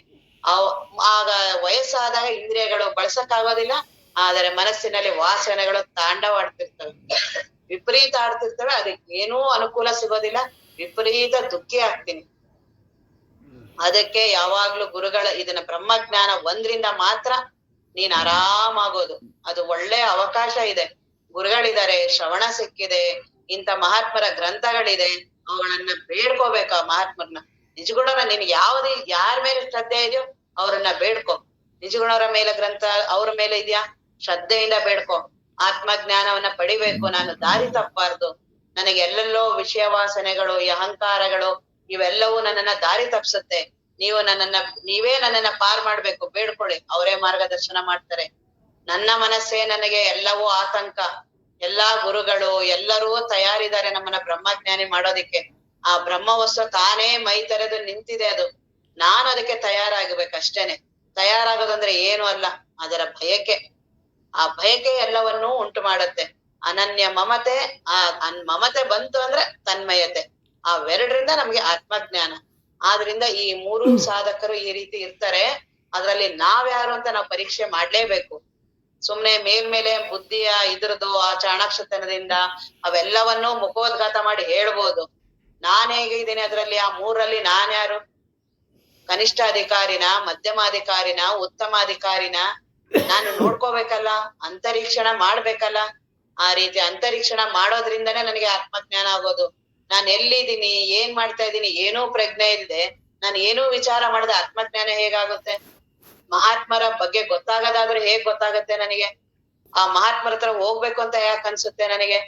ನನಗೆ ಏನು ಸಂಶಯನೂ ಬಂದಿಲ್ಲ, ಏನು ಬಂದಿಲ್ಲ. ಒಂದು ಸುಮ್ನೆ ಧಾರ್ಮಿಕ ಭಾವನೆಯಿಂದ ಹೋದ್ರೆ ಹೇಗೆ ಫಲ ಕೊಡುತ್ತೆ? ನನಗೆ ವಿಚಾರ ಬೇಕು, ವಿಚಾರ ಬರ್ಬೇಕು. ಬ್ರಹ್ಮಜ್ಞಾನ ವಿಚಾರದಿಂದ ಬುದ್ಧಿ ತುಂಬಾ ಚೆನ್ನಾಗಿ ಸ್ಪಷ್ಟ ಆಗತ್ತೆ. ಯಾರು ಆತ್ಮಜ್ಞಾನವನ್ನ ಕೇಳ್ತಾರೆ ಅವರ ಬುದ್ಧಿ ಅತ್ಯಂತ ಸ್ಪಷ್ಟ ಆಗತ್ತೆ. ಇಡೀ ಜಗತ್ತಿನ, ದೇವರ ಬಗ್ಗೆ, ಬದುಕಿನ ಬಗ್ಗೆ, ನಮ್ಮ ಸಂಸಾರದ ಬಗ್ಗೆ ದರ್ಶನ ಮಾಡಿಸುತ್ತೆ. ಯಾವಾಗ ಬುದ್ಧಿ ಸ್ಪಷ್ಟ ಆಗುತ್ತೋ ಬ್ರಹ್ಮಜ್ಞಾನ ತಾನೇ ಉಳಿಯುತ್ತೆ. ಈ ಎಲ್ಲಾ ಭ್ರಮೆಗಳು ತಾನೇ ಹೋಗುತ್ತೆ. ಯಾವುದು ಏನೂ ಸಾಧನೆ ಮಾಡೋ ಹಾಗಿಲ್ಲ. ಬರೀ ಬುದ್ಧಿಯನ್ನ ವಿಚಾರಕ್ಕೆ ಒಳಗಪಡಿಸ್ಬೇಕು. ಏನಿದು ವಿಚಾರ ಅಂದ್ರೆ ಏನು? ಏನಿದು? ನಾನು ಯಾಕೆ ಬಂದಿದ್ದೀನಿ? ಏನಿದು ನನ್ನ ಬದುಕು? ಯಾರು ಇವರೆಲ್ಲ? ನಾನ್ ಯಾಕೆ ಇಷ್ಟು ತನ್ಮಯತೆಗೆ ಒಳಗಾಗಿದ್ದೀನಿ? ನನಗೆ ಯಾಕೆ ಇಷ್ಟು ಮೋಹ ಮಮಕಾರ? ನನಗೇನಿದು? ಯಾಕೆ ಈ ದೇಹಗಳು ಇವುಗಳನ್ನೆಲ್ಲ ವಿಪರೀತ ನಾನು ನಾನು ಅಂತಾನೆ ಅನ್ಭವಿಸ್ತೀನಲ್ಲ? ಇದೊಂದಿನ ಮರೆಯಾಗತ್ತಲ್ಲ. ಮರೆಯಾಗೋದ್ರ ಬಗ್ಗೆ ಯಾರಿಗೂ ಪ್ರಜ್ಞೆ ಇಲ್ಲ, ಆದ್ರೆ ಮರೆಯಾಗ್ತೀನಿ. ಈ ರೀತಿ ಯಾರು ವಿಚಾರ ಬರುತ್ತಲ್ಲ ಅವನು ಉತ್ತಮ ಅಧಿಕಾರಿ ಇರ್ತಾರೆ. ಆ ರೀತಿ ಬಂದಿಲ್ಲ ಅಂದ್ರೂ ಪರವಾಗಿಲ್ಲ, ಪ್ರವಚನವನ್ನ ಕೇಳ್ಬೇಕು. ಸ್ವಾಧ್ಯಾಯ ಪ್ರವಚನ. ಆ ಉಪನಿಷತ್ತುಗಳು ಅಪ್ಪವರು ಎಲ್ಲರೂ ಹೇಳ್ತಾರೆ, ನೀನ್ ಏನನ್ನಾರು ಮಾಡು, ತಪಸ್ಸು, ದಮೆ, ಶಮೆ ಎಲ್ಲಾರು ಮಾಡಿರೋ, ಆದ್ರೆ ಸ್ವಾಧ್ಯಾಯ ಪ್ರವಚನ ಮಾತ್ರ ಬಿಡ್ಬೇಡ. ತೈತ್ತರಿಯ ಉಪನಿಷತ್ ಅನ್ಸುತ್ತೆ ಅದನ್ನ ಹೇಳೋದು. ನೀನ್ ಏನಾದ್ರೂ ಮಾಡು, ತಪಸ್ ಮಾಡ್ತೀಯಾ ಮಾಡು, ಶಮೆ, ಧಮೆ ಏನು ಅವೆಲ್ಲವೂ ತುಂಬಾ ದೊಡ್ಡ ದೊಡ್ಡ ಸಾಧನೆ. ಎಲ್ಲವನ್ನೂ ಮಾಡಿದ್ರುನು ಸ್ವಾಧ್ಯಾಯ ಪ್ರವಚನ ಬಿಡ್ಬೇಡ ಅಂತಾರೆ. ಸ್ವಾಧ್ಯಾಯ ಅಂದ್ರೇನು? ಇದನ್ನೇ ನನ್ನ ಬಗ್ಗೆ ಅಧ್ಯಯನ. ಸ್ವಾಧ್ಯಾಯ ಅಂದ್ರೆ ಗ್ರಂಥಗಳನ್ನ ಹಿಡಿದು ಅಧ್ಯಾಯ ಇಲ್ಲ. ಆ ಗ್ರಂಥಗಳನ್ನ ಏನ್ ಹೇಳುತ್ತೆ? ನಮ್ ಬಗ್ಗೆನೇ ಹೇಳೋದು. ಆ ಸ್ವಾಧ್ಯಾಯ ಪ್ರವಚನವನ್ನ ಮಾತ್ರ ಬಿಡಬಾರ್ದು. ಸ್ವಾಧ್ಯಾಯ ಪ್ರವಚನದಿಂದ ನನ್ನ ಬಗ್ಗೆ ನನಗೆ ಸ್ಪಷ್ಟವಾದ ಅರಿವು ಬರುತ್ತೆ. ಎಷ್ಟೋ ಭ್ರಮೆಗಳು ಕಡಿಮೆ ಆಗತ್ತೆ. ಆದ್ರಿಂದ ಪ್ರವಚನ ಶ್ರವಣ ಅತ್ಯಂತ ಶ್ರೇಷ್ಠ. ಅವುಗಳನ್ನ ತಪ್ಪಿಸ್ಬಾರ್ದು. ಇನ್ನ ಮುಂದಿನ ಸೂತ್ರ 40. ಜ್ಞಾನಿ ಮೋಹಿಪುದು ಅಂದವೇ, ಪರಮ ತತ್ವಜ್ಞಾನಿ ಮೋಹಿಪುದು ಅಂದವೇ, ತಾನೇ ನಿತ್ಯಾನಂದ ನಿಜ ರೂಪ ನೆನಿಪ. ಜ್ಞಾನಿ ಮೋಹಿಪುದು ಅಂದವೇ. ಜ್ಞಾನಿ ಮೋಹಿಸ್ತಾರೆ ಅಂತಿರಲ್ಲ, ಹೌದಾ ಅದು ಅಂತ ಪ್ರಶ್ನಾರ್ಥಕ ಕೇಳ್ತಿದಾರ ಅವರು. ಜ್ಞಾನಿಗಳು ನಮ್ಮಂಗೆ ತಿಂತಾರೆ, ಊಟ ಮಾಡ್ತಾರೆ, ಎಲ್ಲಾ ಮಾಡ್ತಾರೆ. ರಾಮಕೃಷ್ಣ ಪರಮಹಂಸರ ಅವರ ಸತಿ ಇದ್ರು, ಪತಿ ಎಲ್ಲರೂ ಇದ್ರು. ಆ ರೀತಿ ಎಲ್ಲ ಅವರು ನಮ್ಮಾಗೆ ಇರ್ತಾರೆ. ಮತ್ತೆ ದೇಹಕ್ಕೆ ಕಾಯಿಲೆ ಬಂದ್ರೆ ನಮ್ಮಾಗೆ ನರಳ್ತಾರೆ, ನಮ್ಮಾಗೆ ಎಲ್ಲಾ ಮಾಡ್ತಾರೆ. ಮೋಹಿಪುದು ದೇಹದಲ್ಲಿ ನಮ್ಮ ಹಾಗೆ ಎಲ್ಲಾ ಕಾಣಿಸ್ತಾರೆ, ಎಲ್ಲವೂ ನಮ್ಮಾಗೆ ಇದಾರಲ್ಲ ಅಂತ ನಮಗನಿಸಿದ್ರೆ ಅವ್ರಿಗೆ ಪ್ರಶ್ನೆ ಕೇಳ್ತಿದ್ದಾರೆ, ಜ್ಞಾನಿ ಏನಾದ್ರೂ ಮೋಹ ಮಾಡೋದಕ್ಕೆ ಸಾಧ್ಯ ಇದೆಯಾ? ಜ್ಞಾನಿ ಮೋಹಿಪುದು ಅಂದವೇ, ಪರಮ ತತ್ವಜ್ಞಾನಿ ಮೋಹಿಪುದು ಅಂದವೇ. ಪ್ರಶ್ನಾರ್ಥಕ ಇದು. ಅವ್ನ್ ಮಾಡಕ್ ಸಾಧ್ಯನಾ? ಆ ಜ್ಞಾನಿ ಮೋಹ ಮಾಡೋದಕ್ ಸಾಧ್ಯ ಇದೆಯಾ? ಹೇಗ್ ಸಾಧ್ಯ ಇಲ್ಲ ಅನ್ನೋದನ್ನ ಅದು ಮುಂದೆ ಉದಾಹರಣೆ ಹೇಳ್ತಾ ಹೋಗ್ತಾರೆ. ಮತ್ತೆ ಜ್ಞಾನಿಯ ಬಗ್ಗೆ ನಾನ್ ಕೋಟಿ ಅವ್ರನ್ನ ಪರೀಕ್ಷೆ ಮಾಡ್ಲಿ, ಕೋಟಿ ಜನ್ಮ ಅವ್ರನ್ನ ನಿರೀಕ್ಷಣೆ ಮಾಡ್ಲಿ, ನನ್ಗೇನೂ ಅರ್ಥ ಆಗೋದಿಲ್ಲ. ಅವ್ರಿರೋದೆಲ್ಲೋ ಇದಾರೆ. ನನ್ನ ಜೀವ ಭಾವದಲ್ಲಿ, ನಾನು ದೇಹದಲ್ಲಿ, ನನ್ನ ಬುದ್ಧಿಯ ಮಟ್ಟ, ನನ್ನ ಮನಸ್ಸಿನ ಮಟ್ಟದಲ್ಲಿ ನಾನ್ ಅವ್ರನ್ನ ಭಾವಿಸ್ತೀನ ಹೊರ್ತು ಜ್ಞಾನಿ ಅನುಭವ ನನಗೆ ಗೊತ್ತಾಗತ್ತೆ? ನಾನು ಯಾವಾಗ ಬ್ರಹ್ಮಜ್ಞಾನವನ್ನ ಪಡಿಬೇಕು ಅಂತ ಅಪಾಪಿ ಮಾಡಿ ಅವರಲ್ಲಿ ಪೂರ್ತಿ ಶರಣಾಗತ ಆಗ್ಬೇಕು, ನಾನನ್ನೋದು ನನ್ನಲ್ಲಿ ಹೋಗ್ಬೇಕು, ಆಗ ಅವರ ಅನುಭವ ನಮಗ್ ಗೊತ್ತಾಗತ್ತೆ. ಅಲ್ಲಿವರೆಗೂ ಜ್ಞಾನಿಯ ಬಗ್ಗೆ ಬರೀ ಇದೇ ಮಾತಾಡ್ತಿರೋದು. ಜ್ಞಾನಿ ಯಾಕಾಗಿದ್ದಾರೆ, ಹೀಗಿದ್ದಾರೆ, ಅವ್ರ ಹಾಗಿಲ್ಲ, ಅವ್ರ ಅನುಭವದಲ್ಲಿದ್ದಾರೆ, ಹೆಂಗ್ ಗೊತ್ತು? ಬರೀ ಮಾತುಗಳೇ, ಬರೀ ಎಲ್ಲ ಬುದ್ಧಿಯ ಮಾತುಗಳೇ. ನಾನು ಯಾವ ರೀತಿ ವಾತಾವರಣದಲ್ಲಿ ಬಂದಿರ್ತೀನಿ, ಯಾವ ಸಂಪ್ರದಾಯದಲ್ಲಿ ಅಧ್ಯಯನ ಮಾಡಿರ್ತೀನಿ, ಆ ರೀತಿ ನಾನು ವಿಶ್ಲೇಷಣೆ ಮಾಡ್ತೀನಿ. ಅಷ್ಟು ಬಿಟ್ಟು ನನಗ್ ಏನ್ ಅನುಭವ ಇದೆ ಜ್ಞಾನಿಯ ಬಗ್ಗೆ? ಅವ್ರ ಬಗ್ಗೆ ನನಗೆ ಏನೂ ಗೊತ್ತೂ ಆಗೋದಿಲ್ಲ. ಈಗ ನಮ್ಮ ಅಪ್ಪವ್ರು ಇದ್ರಲ್ಲ, ಅವ್ರ ಬಗ್ಗೆ ನಮ್ಗೆ ಏನ್ ಗೊತ್ತಾಗತ್ತೆ? ಅವ್ರ ಅಂತರಂಗದಲ್ಲಿ ಆತ್ಮಜ್ಞಾನವನ್ನ ಅನುಭವಿಸಿದ್ದಾರೆ ಅಂತ ಹೇಗ್ ನಮಗ್ ಗೊತ್ತು? ಬರೀ ಭಾವನೆ ಮಾಡ್ಬೋದು ನಾವು, ಬರೀ ಶ್ರದ್ಧೆಯಿಂದ ನಂಬಬಹುದು ನಾವು. ನಾನು ನಮ್ಮ ಅಪ್ಪಾಜಿಗೆ ಅದೇ ಅಂತಿದ್ದೆ, ನೀವ್ ಅಪ್ಪವ್ರಿಗೆ ಜ್ಞಾನಿಗಳು, ತುಂಬಾ ಅವರು ದೊಡ್ಡವರು ಆ ರೀತಿ ಎಲ್ಲ ಹೇಳ್ತೀರಾ, ನಮ್ಗೆ ಏನೂ ಗೊತ್ತಾಗಲ್ಲ. ನೀವ್ ಅವ್ರ ಮೇಲೆ ಭಕ್ತಿ ಮಾಡಿ ಅಂತ ಹೇಳಿದೀರಾ, ಅವ್ರು ತುಂಬಾ ಜ್ಞಾನಿಗಳಂತ ಹೇಳಿದ್ದಾರೆ. ಆ ಶ್ರದ್ಧೆಯಿಂದ ನಮ್ಗೆ ಅವ್ರ ಜ್ಞಾನಿಗಳಂತಾರೆ ಅನಿಸ್ತಾರೆ ಹೊರ್ತು ಅವ್ರ ಆತ್ಮಜ್ಞಾನಿಗಳಂತ ನಮ್ಗೆ ಗೊತ್ತು? ಅವ್ರ ಆತ್ಮವಸ್ತುವನ್ನ ಅನುಭವಿಸಿದಾರೆ ಅಂತ ನನಗೆ ಗೊತ್ತಾಗತ್ತೆ? ಯಾವಾಗ ನಾನು ನನ್ನ ಮನಸ್ಸಿನ ಭಯಕ್ಕೆ ನಾನು ಅತಿಯಾದ ತೀವ್ರವಾಗಿ ಆ ಗುರುವಿನಲ್ಲಿ ಶರಣಾಗತಿ ಆಗ್ಬೇಕು, ನಾನನ್ನದೇ ನನ್ನಲ್ಲಿ ಮರೆಯಾಗ್ಬೇಕು, ಆಗ ಅವರ ಅನುಭವ ನಮಗೆ ಗೊತ್ತಾಗೋದು. ಒಬ್ರ ಜ್ಞಾನಿದು ಇನ್ನೊಬ್ಬರ ಜ್ಞಾನಿಗೆ ಗೊತ್ತಾಗತ್ತೆ ಹೊರತು ಇನ್ ಜಗತ್ತಿನಲ್ಲಿ ಯಾರಿಗೂ ಗೊತ್ತಾಗೋದಿಲ್ಲ. ಎಷ್ಟಾರು ಶಾಸ್ತ್ರವನ್ನ ಓದಿರೋ, 6 ಷಡ್ದರ್ಶನಗಳು ಗೊತ್ತಿರ್ಲಿ ನಿನಗೆ, ಆದ್ರೆ ಜ್ಞಾನಿ ಏನು ಅಂತ ಗೊತ್ತಾಗೋದಿಲ್ಲ. ಬರೀ ಶಾಸ್ತ್ರ ಓದಿ ಹೇಳ್ಬೋದು ಜ್ಞಾನಿಗೆ ಈ ತರ ಚಿಹ್ನೆ ಇದೆ, ಇವೆಲ್ಲವೂ ಸುಮ್ನೆ ಒಂದು ಕ್ರಮ ಅಷ್ಟೇನೆ. ಜ್ಞಾನಿನ ಯಾರೂ ಊಹೆ ಮಾಡೋದಿಕ್ ಆಗೋದಿಲ್ಲ. ನಾನೇ ಆ ಅನುಭವವನ್ನ ಪಡೆದ್ರೆ ಮಾತ್ರ ಜ್ಞಾನಿಯ ಸ್ಥಿತಿ ಗೊತ್ತಾಗತ್ತೆ. ನಾವು ಬರೀ ಅವರ ಹೊರಗಿನ ಬಗ್ಗೆ ಹೇಳ್ತಿರ್ತೀವಿ. ಅವರು ವೈರಾಗಿಗಳಿದ್ದಾರೆ, ಅವ್ರ ತಪಸ್ವಿಗಳಿದ್ದಾರೆ, ಅವರಿಂದ ಪವಾಡಗಳಾಗತ್ತೆ, ಅವರಿಂದ ಕಷ್ಟಗಳು ಹೋಗುತ್ತೆ, ಅವ್ರ ಹತ್ರ ಹೋದ್ರೆ ನಮ್ಮ ಮನಸ್ಸಿಗೆ ಸಮಾಧಾನ ಆಗತ್ತೆ, ಇವೆಲ್ಲವೂ ಗೊತ್ತಾಗ್ತಿರತ್ತೆ. ಅವ್ರ ಆತ್ಮವಸ್ತುವನ್ನ ಅನುಭವಿಸಿದಾರೆ ಅಂತ ಹೇಗೆ ಗೊತ್ತಾಗತ್ತೆ? ಅವ್ರು ಯಾರು ದೊಡ್ಡ ಸಾಧಕ ಮುಮುಕ್ಷ ಇರ್ತಾನಲ್ಲ ಅವನಿಗೆ ಗೊತ್ತಾಗತ್ತೆ. ಇವ್ರು ಏನೋ ಬೇರೆ ಇದಾರೆ ಇವ್ರು. ಪಾಲ್ ಬ್ರಂಟನ್ ಇದ್ದ, ರಮಣ ಮಹರ್ಷಿಗಳ ಹತ್ರ ಹೋದ, ಅವನ್ ಎಲ್ಲಾರ ಹತ್ರನೂ ಹೋದ, ಅವನು ತಪಸ್ವಿಗಳ ಹತ್ರ ಹೋದ, ಎಲ್ಲಾ ದೊಡ್ಡ ದೊಡ್ಡ ಪವಾಡ ಮಾಡೋರ ಹತ್ರ ಹೋದ, ಏನೇನ್ ಹೇಳ್ತಿರ್ ಜಗತ್ತಲ್ಲಿ ಎಷ್ಟು ಸಾಧನಗಳಿದೆ ಅಷ್ಟ್ರತ್ರನೂ ಹೋದ ಅವನು. ಅವನಿಗೆಲ್ಲವೂ ಗೊತ್ತಾಗ್ತಿತ್ತು ಅವನಿಗೆ. ಅವ್ನು ಮುಮುಕ್ಷು, ಅವನು ಮುಮುಕ್ಷು ಆ ರೀತಿನೇ ಇರ್ಬೇಕು. ಯಾವುದವನ್ನೂ ಸ್ವೀಕರಿಸಬಾರ್ದು, ಯಾವುದನ್ನು ಅಲ್ಲಗಡಿಬಾರ್ದು, ಆದ್ರೆ ಎಲ್ಲೂ ನಿಲ್ಬಾರ್ದು. ಅದು ಅಂತರೀಕ್ಷಣೆ. ಆ ರೀತಿ ಅಂತರೀಕ್ಷಣೆ ಮಾಡೋರಿಗೆ ಆತ್ಮಜ್ಞಾನ. ಯಾವುದೋ ಒಂದು ಭಾವುಕತನಕ್ಕೆ ಇವ್ರು ಶ್ರೇಷ್ಠ, ಅವ್ರಂದ್ರು ಇವ್ರಂದ್ರು ಅಂತ ಯಾವುದೋ ನಮ್ಮ ಮನೆತನ ನಮ್ಮ ಪರಂಪರೆ ಅಂತೂ ಇವ್ರನ್ನ ಗುರುಗಳು, ಇವನು ಮುಮುಕ್ಷು ಅಲ್ಲ. ಮುಮುಕ್ಷು ಏನು, ನನ್ನಲ್ಲಿ ಬದಲಾವಣೆ ಆಗ್ಬೇಕು, ನನ್ನಲ್ಲಿ ಆ ಆತ್ಮವಸ್ತುವಿನ ಅನುಭವ ಬರ್ಬೇಕು ಅವ್ರ ಹತ್ರ ಹೋದ್ರೆ ನಮಗೆ. ಆ ರೀತಿ ನನಗೆ ಮೊದಲು ಮುಮುಕ್ಷತ್ವ ಇಲ್ಲ. ಹಾಗಾಗಿ ಮೊದ್ಲು ಶ್ರದ್ಧೆನಾರು ಮಾಡು, ಗುರುಗಳ ಹತ್ರ ಹೋಗಿ ಅವರೇ ಅದನ್ನ ಅನುಗ್ರಹ ಮಾಡೋ ರೀತಿನೂ ಆ ರೀತಿನೂ ಆಗತ್ತೆ, ಈ ರೀತಿನೂ ಆಗತ್ತೆ. ನಮ್ಮ ಅಪ್ಪ ಅವ್ರು ಹೇಳ್ತಿರ್ತಾರೆ, ಆ ಚಿಂತನೆ ಅನ್ನೋದ್ ಇದೆಯಲ್ಲ, ಆ ಕ್ಷಣಗಳು ಒಮ್ಮೊಮ್ಮೆ ನಾವು ಏನೂ ಪ್ರಯತ್ನ ಪಡದೆ ಬಂದ್ಬಿಡತ್ತೆ. ಕೆಲವು ಸಲಿ ಗುರುವಿನ ಹತ್ರ ಇದ್ದು ಸೇವೆ ಮಾಡಿ ಅವ್ರ ಅನುಗ್ರಹದಿಂದನೂ ಬರುತ್ತೆ. ತುಳಸಿದಾಸರು ಅವರುಗಳಿಗೆಲ್ಲ ಒಂದೊಂದು ಮಾತುಗಳು ಅವರ ಬದುಕು ಬದಲಾವಣೆ ಆಗೋದಿಕ್ಕೆ. ಯಾಕೆ ಅಂತಂತ ಅವ್ರ ಅಪ್ಪೋರೇ ಹೇಳ್ತಾರೆ, ಅವ್ರಿಗೆ ಯಾವ ರೀತಿ ಚಿಂತನ ಮಾಡೋದು ಅಂತ ಗೊತ್ತಿತ್ತು. ಅವ್ರು ಯಾವ್ದಕ್ ತನ್ಮಯ ಆದ್ರೂ ಪೂರ್ಣ ಚಿಂತನ. ಹೆಂಡತಿಯಲ್ಲಿ ಅವ್ರು ಏನು ಪ್ರೇಮ ಮಾಡಿದ್ರಲ್ಲ ಪೂರ್ಣವಾಗಿ ಮಾಡಿದ್ರು. ನಮ್ದು ಅದೂ ಇಲ್ಲ. ಸಂಸಾರದ್ದು ಮಾಡ್ತೀವಲ್ಲ ಯಾವ್ದೂ ಪೂರ್ಣ ಇಲ್ಲ. ದುಡ್ಡಿನಲ್ಲಿ ಸ್ವಲ್ಪ, ಅದ್ ಯಾವಾಗ ಯಾರ್ ಬೇಕಾಗ್ತಾರೆ ಯಾವ ಕಡೆ ಹೊರಡುತ್ತೋ ಗೊತ್ತಿಲ್ಲ. ದುಡ್ಡಿಗ್ ಸ್ವಲ್ಪ, ಹೆಂಡತಿಗ್ ಸ್ವಲ್ಪ, ಮಾನ ಮರ್ಯಾದೆಗ್ ಸ್ವಲ್ಪ, ಅದು ಯಾವ್ದ್ ಬರುತ್ತೆ ಅದದ್ ಮಾಡ್ತಿರ್ತೀವಿ. ಯಾವ್ದಕ್ಕೂ ಪೂರ್ಣ ಸಮರ್ಪಿತ ಇಲ್ಲ. ತುಳಸಿದಾಸರಿಗೆ ಪೂರ್ಣ ಚಿಂತನ ಗೊತ್ತಿತ್ತು, ಅವ್ರಿಗೆ ಪೂರ್ಣ ಅರ್ಪಿಸ್ಕೊಂಡಿದ್ರು ಅದನ್ನ ಅವರು. ಹೆಂಡತಿ ಅದು ಬಿಟ್ಟು ಬೇರೆ ಚಿಂತನ ಇಲ್ಲ. ನಮ್ಗೆ ಆ ರೀತಿ ಪ್ರಾಪಂಚಿಕದಲ್ಲೂ ಇಲ್ಲ ನಮ್ದು. ಅಪೂರ್ಣ ಚಿಂತನೆಗಳು. ಯಾವಾಗ ಏನೇನ್ ಸಮಸ್ಯೆ ಬರುತ್ತೆ, ಅದ್ ದುಡ್ಡನ್ ಬಂದಾಗ ಹೆಂಡತಿ ಮಕ್ಳದಿಲ್ಲ, ಹೆಂಡತಿದ್ ಬಂತ ದುಡ್ಡಂದಿಲ್ಲ. ಆ ರೀತಿ ನಂದು ಅಪೂರ್ಣ ಚಿಂತನ ನಂದು. ಹಾಗಾಗಿ ನನಗೆ ಚಿಂತನ ಬರೋದಿಲ್ಲ. ದೇವ ಚಿಂತನ ಯಾಕೆ ಕಷ್ಟ ಅಂದ್ರೆ ನನಗೆ ಪೂರ್ಣ ಚಿಂತನ ಪೂರ್ಣ ತೊಡಗಿಸ್ಕೊಳ್ಳೋದಿಲ್ಲ. ಯಾವ ಚಿಂತನೆಗೂ ಪೂರ್ಣವಾಗಿ ತೊಡಗಿಸ್ಕೊಳ್ಳಲ್ಲ. ತುಳಸಿದಾಸರು ಪೂರ್ಣವಾಗಿ ತೊಡಗಿಸ್ಕೊಂಡಿದ್ರು. ಹೆಂಡತಿ ಅಂದ್ರೇನೆ ಹಾವನ್ನ ಹಗ್ಗ ಅನಿಸ್ಬೇಕು ಅಂದ್ರೆ ಎಷ್ಟು ತನ್ಮಯತೆ ಇರ್ಬೋದು. ನಾವು ಮಾಡ್ತೀವಿ ಮೋಹ ಮಮಕಾರ, ಅಷ್ಟು ತನ್ಮಯತೆಯಿಂದ ಮಾಡ್ತೀವ? ಅವ್ರಿಗೆ ಅದ್ರದ್ದು ಗೊತ್ತಿತ್ತು. ಬರೀ ಆ ಒಂದು ಮಾತು ಅವ್ರು ವಸ್ತುವಿನ ಬದಲಾವಣೆ ಮಾಡಿದ್ರು. ಹೆಂಡತಿಯ ಬದಲು ರಾಮನ್ನ ಇಟ್ರಷ್ಟೇ. ಅವ್ರಿಗೆ ಚಿಂತನೆ ಮಾಡುವ ರೀತಿ ಗೊತ್ತಿತ್ತು, ಪೂರ್ಣ ಸಮರ್ಪಿಸ್ಕೊಳ್ಳೋದ್ ಗೊತ್ತಿತ್ತು, ಬರೀ ವಸ್ತುವಿನ ಬದಲಾವಣೆ. ಹಾಗೆ ನಾವು ಆತ್ಮಜ್ಞಾನಕ್ಕೆ ಆ ರೀತಿ ಸಮರ್ಪಿಸ್ಕೋಬೇಕು. ಬರೀ ನಮ್ಗೆ ಆತ್ಮಚಿಂತನವನ್ನೇ ಇರ್ಬೇಕು. ಆಗ ನಮಗೆ ಈ ಆತ್ಮಜ್ಞಾನ ಆಗತ್ತೆ. ಆಗ ನಮಗೆ ಗುರುಗಳು ಗೊತ್ತಾಗ್ತಾರೆ. ನಾವು ಯಾವಾಗ ನನಗೆ ಆತ್ಮಜ್ಞಾನ ಬೇಕು ಅಂತೀವೋ ಗುರುಗಳು ತಾನೇ ಬರ್ತಾರೆ. ಆ ಶಿಷ್ಯನಿಗೆ ಗೊತ್ತಾಗತ್ತೆ, ಅವ್ರೇನ್ ಜಾತಿ ಇಲ್ಲ, ಮತ ಇಲ್ಲ, ಭೇದ ಇಲ್ಲ, ಹೆಣ್ಣಿಲ್ಲ, ಗಂಡಿಲ್ಲ. ಇವ್ರು ಯಾರು, ಅವರು ಚಮ್ಮಾರರು, ಇವ್ರು ಮೀರಾಬಾಯಿ ಗುರುಗಳು ರೈದಾಸ್ ಅವರು. ರೈದಾಸರು ಎಲ್ಲಿ, ಮೀರಾಬಾಯಿ ರಾಜಕುಮಾರಿ, ರೈದಾಸರು ಚಮ್ಮಾರರವರು. ಅವ್ರತ್ರ ಎಂತೆಂತ ಮಹಾತ್ಮರು ಬಂದ್ರು. ಕಬೀರ್ ದಾಸರು ಅವ್ರ ಹತ್ರ ಎಲ್ಲರೂ ತುಂಬಾ, ರಾಮದಾಸರು ಅವರ ಶಿಷ್ಯರು, ಇವರು ರೈದಾಸರ ಹತ್ರ 3 ಜನ ಏನೋ ಆಗ್ತಾರ. ಅವ್ರ ಹತ್ರ ದೊಡ್ಡ ಗುರುಗಳು. ಅವ್ರ ಹತ್ರ 3 ಜನ ಅವ್ರ ಹತ್ರ ಬೆಳೀತಾರೆ. ಅಂತ ರೈದಾಸರು, ಚಮ್ಮಾರರು, ಮೀರಾಬಾಯಿ ಮಹಾರಾಣಿ. ಎಲ್ಲಿಂದೆಲ್ಲಿಗೆ ಸಂಬಂಧ, ಆಗಿನ ಪರಂಪರೆ ಏನಾದ್ರೂ ಅದನ್ನ ಅವ್ರು ಬೇರೆ ಮಾಡಕ್ಕಾಗತ್ತ, ಅದನ್ನ ಹೊರಗಡೆ ಬರೋದಕ್ ಬಿಡ್ತಿರೋದಿಲ್ಲ. ಮಹಾರಾಣಿ ಅವ್ರಿಗೆ ಕುಲಗುರುಗಳೆಲ್ಲ ಇರ್ತಾರೆ, ಬಹಳ ನೀತಿ ನಿಯಮಗಳು. ಅವರಲ್ಲಿ ಮುಖಾನೇ ತೆಗೆದು ಹೊರಗಡೆ ಬರೋ ಹಾಗಿಲ್ಲ.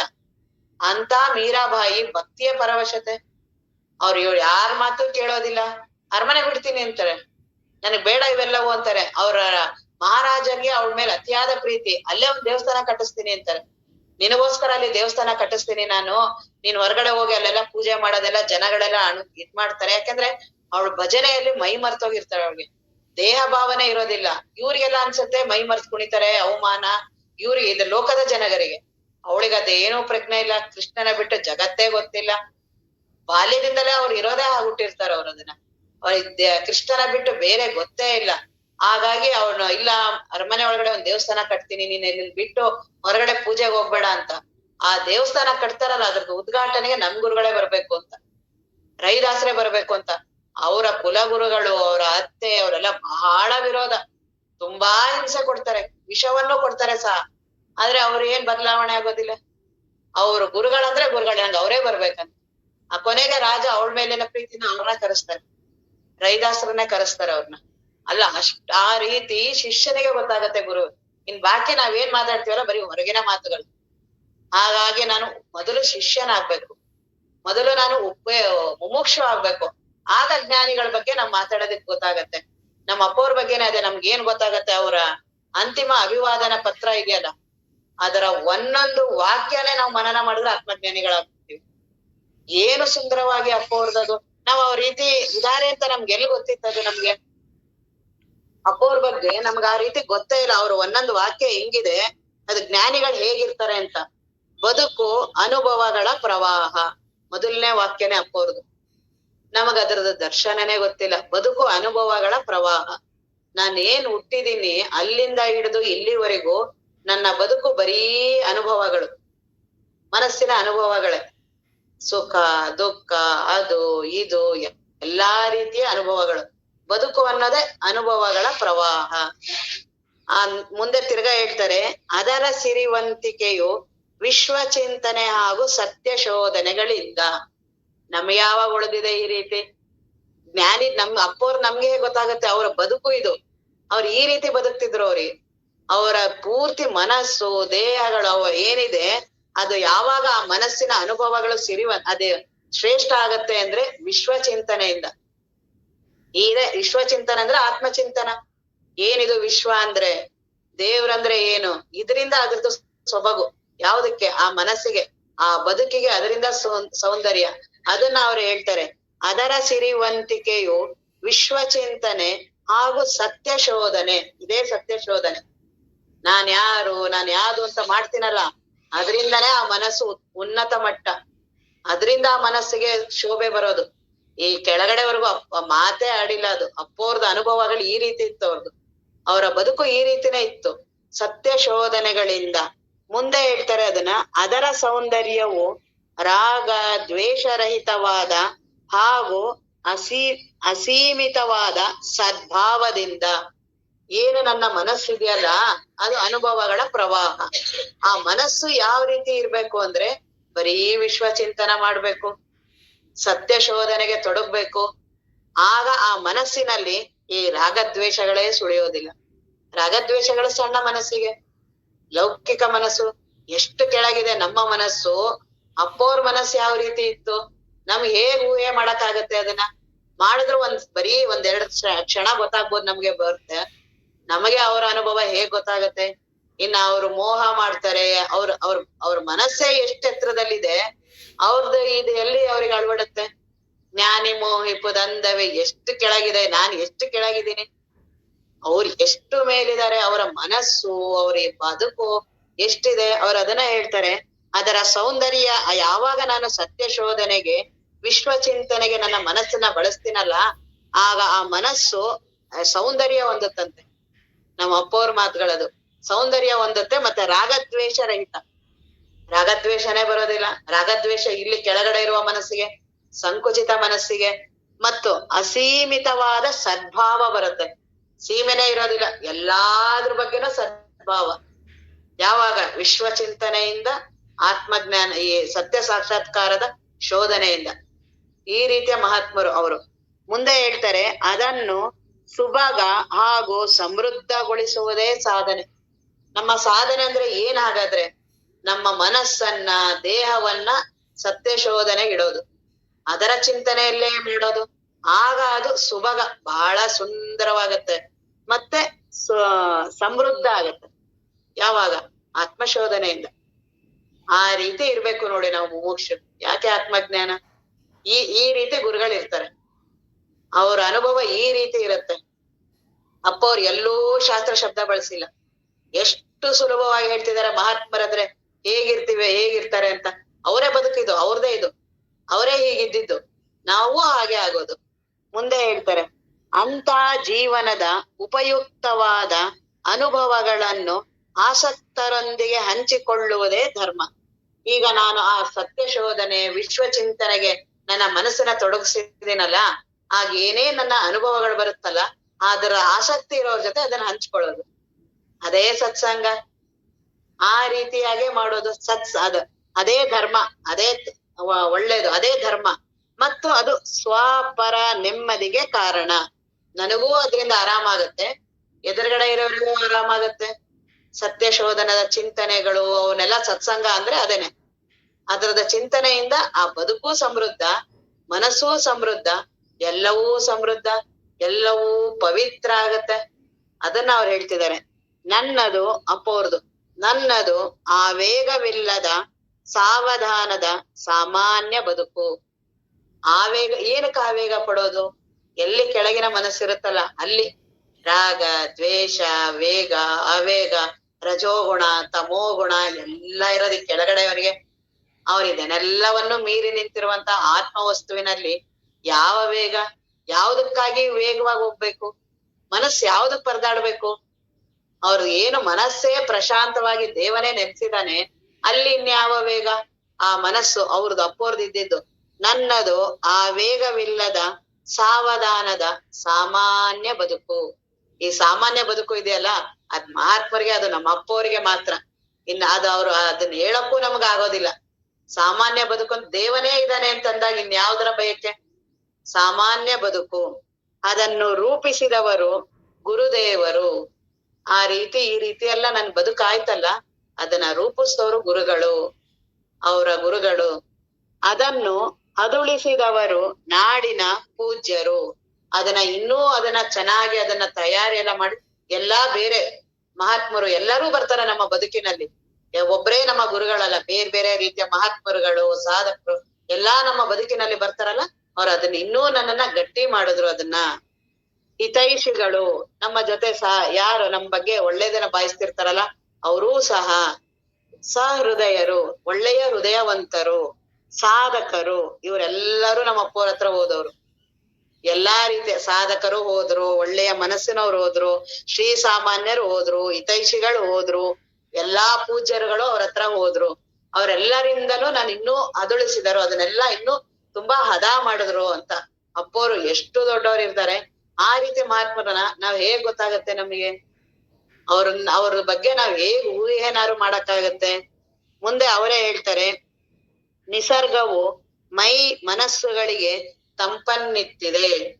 ಅವ್ರ ಅಪ್ಪವ್ರು ಯಾವಾಗ್ಲೂ ನಿಸರ್ಗದ ಬಗ್ಗೆ, ಯಾಕೆಂದ್ರೆ ಅವ್ರಿಗೆ ಎಲ್ಲೆಲ್ಲ ಎತ್ತೆತ್ತ ನೋಡಿದಾರ ಅತ್ತತ್ತ ದೇವ. ಅವ್ರಿಗೆ ದೇವನ ಬಿಟ್ಟು, ಬ್ರಹ್ಮ ವಸ್ತುವಿನ ಬಿಟ್ಟು ಬೇರೆ ಅನುಭವವೇ ಇಲ್ಲ ಅವರಿಗೆ. ಯಾವಾಗಲೂ ನಿಸರ್ಗವನ್ನ, ದೇವನ, ಜಗತ್ತನ್ನ ಬಹಳ ಕೊಂಡಾಡ್ತಾ ಇದ್ರು. ನಮಗ ಅದ್ ಲಕ್ಷಣೇ ಬರೋದಿಲ್ಲ. ಜಗತ್ತಂತ ಒಂದ್ ಇದೆ ಅನ್ನೋದೇ ಪ್ರಜ್ಞೆನೇ ಇಲ್ಲ. ನನ್ನ ಜಗತ್ತೆಷ್ಟು? ನನ್ ಮನೆ, ನನ್ ಹೆಂಡ್ತಿ, ನನ್ ಮಕ್ಳು, ನನ್ ದುಡ್ಡು, ಇಷ್ಟೇ. ನನ್ ಸುತ್ತಮುತ್ತ ಇರೋವು ಅಂತವ್ರೇನೆ. ನಾನ್ ಹೊರಗಡೆ ಬಂದ್ರು ಅಂತವ್ರೆ, ನನ್ ಮೊಬೈಲಲ್ಲೂ ಅಂತವ್ರೆ, ನನ್ ನ್ಯೂಸು ಅದೇ, ನನ್ ರಕ್ತ ಮೈಯೆಲ್ಲ ಬರೀ ಅಂತದೇನೆ. ನಾನ್ ಯಾವಾಗ ನಿಸರ್ಗದ ಬಗ್ಗೆ ನೋಡಿದೀನಿ? ಯಾವಾಗ ಅಂದ್ರೆ ತುಂಬಾ ಮಳೆ ಬಂದ್ರೆ ಏನಿದು ಮಳೆ, ಏನಿದು ಬಿಸಿಲು, ಅಷ್ಟಕ್ ಮಾತ್ರ ನೋಡ್ತೀನಿ ಹೊರ್ತು ನಿಸರ್ಗ ಅನ್ನೋದೊಂದ್ ಇದೆಯಾ? ಎಷ್ಟು ದೊಡ್ಡದಿದೆ ಆ ನಿಸರ್ಗ! ಎಷ್ಟು ಇಡೀ ಬ್ರಹ್ಮಾಂಡದ ಬಗ್ಗೆ ನನಗೆ ಚಿಂತನ ನಾನ್ ಮಾಡೇ ಇಲ್ಲ. ಅದನ್ನ ಮಾಡಿದ್ರೆ ಈ ಮನಸ್ಸು ಎಷ್ಟು ದೊಡ್ಡದಾಗತ್ತೆ. ಈ ಸಣ್ಣ ಮನಸ್ಸು ನಾನ್ ಎಲ್ಲಿದ್ದೀನಿ? ದಿನಾ ನನ್ನ ಜೀವನ ಎಂತದಂತದ ಯೋಚನೆಗಳಲ್ಲಿ ಬದುಕ್ತೀನಲ್ಲ. ಮಹಾತ್ಮರ ಬದುಕು ಹೇಗಿದೆ? ಅವ್ರ ವಿಶ್ವಚಿಂತನ, ಈ ನಿಸರ್ಗ, ಇವುಗಳೆಲ್ಲ ಅವ್ರಿಗೆ ಆರಾಮ್ ಮಾಡಿದೆ. ನಮಗ್ ನಿಸರ್ಗ ಆರಾಮ್ ಮಾಡಿದೆ ಅಂತ ಅನ್ಸಿದ್ಯಾ? ಬರೀ ಅದ್ರ ಬಗ್ಗೆ ಕಂಪ್ಲೇಂಟೇ ನಮ್ದು. ಯಾಕೆ ಇವತ್ ಇಷ್ಟೊಂದ್ ಬಿಸ್ಲು, ಯಾಕೆ ಇವತ್ ಇಷ್ಟೊಂದ್ ಮಳೆ, ಮಳೆ ಹಿಂಗಾಗಿದ್ದಕ್ ನಂಗೆ ಕಾಯಿಲೆ ಬಂತು, ಬಿಸ್ಲು ಜಾಸ್ತಿ ಆಗಿದೆ. ನನ್ನ ಮನಸ್ಸಲ್ಲಿ ದೇವರ ಮನಸ್ಸಲ್ಲಿ. ಹಾಗಾಗಿ ಆ ಜ್ಞಾನಿಗಳನ್ನ ನಮ್ಗೆ ಅರ್ಥ ಮಾಡ್ಕೊಳ್ಳೋದಿಕ್ ಆಗೋದಿಲ್ಲ. ಬರೀ ಅವ್ರಿಗೆ ನಮಸ್ಕಾರವನ್ನ ಮಾಡ್ಬೋದು. ನಮಸ್ಕಾರ ಮಾಡಿ ಅತ್ತಿ ಅವ್ರನ್ನೇ ಬೇಡ್ಕೋಬೇಕು. ನೀವೇನ್ ಅನ್ಭವಿಸಿದಿರಲ್ಲ ಅದನ್ನ ನಾನು ಅನ್ಭವಿಸ್ಬೋದು ಅಂತ ಬೇಡ್ಕೋಬೋದೇ ಹೊರ್ತು ಅವರ ಅನುಭವ ನಮ್ಗೆ ಏನೂ ಗೊತ್ತಾಗೋದಿಲ್ಲ. ಮುಂದೆ ಅವ್ರು ಹೇಳ್ತಾರೆ, ನಿಸರ್ಗವು ಮೈ ಮನಸ್ಸುಗಳಿಗೆ ತಂಪನ್ನಿತ್ತಿದೆ. ತಾತ್ವಿಕ ಚಿಂತನೆಗಳು ತಿಳಿ ಬೆಳಗ ಹರಡಿವೆ. ಏನ್ ತಾತ್ವಿಕ ಚಿಂತನೆಗಳಿದೆಯಲ್ಲ, ತಾತ್ವಿಕ ಚಿಂತನೆ ಅಂದ್ರೆ ವಿಶ್ವದ ಚಿಂತನೆಗಳು. ಅವುಗಳು ಬೆಳಗುತ್ತೆ. ಅವು ದೇಹವನ್ನು, ಮನಸ್ಸನ್ನ, ಹೃದಯವನ್ನೆಲ್ಲ ಬೆಳಗುತ್ತೆ. ಈಗ ಸಮಯ ಆಗಿದೆ, ಇನ್ ಪುನಃ ನಾಳೆ ನೋಡೋಣ. ಓಂ ಪೂರ್ಣಮದ ಪೂರ್ಣಮಿದಂ ಪೂರ್ಣಾತ್ ಪೂರ್ಣಮುದಚ್ಯತೆ ಪೂರ್ಣಸ್ಯ ಪೂರ್ಣಮಾದಾಯ ಪೂರ್ಣಮೇವಾವಶಿಷ್ಯತೆ. ಓಂ ಶಾಂತಿ ಶಾಂತಿ ಶಾಂತಿ.